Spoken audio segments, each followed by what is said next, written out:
لوطيل بلا دي شومبر نقيه مرتبه ومريحه ما غتخلي حتى شي كليان يرجع.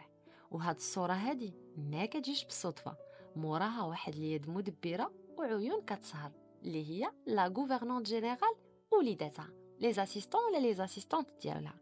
هما اللي كينظموا الخدمه اليوميه، كيشرفوا على العاملات النظافه وكيراجعوا الغرف قبل ما يستقبلهم الضيف او لا قبل ما يدخل لهم الضيف. كيسهروا على الجوده واحترام المعايير الصحيه، وكيضمنوا ان كل تفصيل صغير خدام وفي بلاصتو.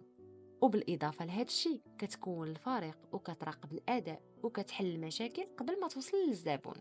هذه المهنه هذه كتطلب النظام، الحزم والحس المهني العالي والقدره على القياده بهدوء وكفاءه. الا كتامنوا ان التفاصيل الصغيره كتخلق الفارق الكبير، راه الدور هذا غادي يعبر على الشخصيه ديالكم.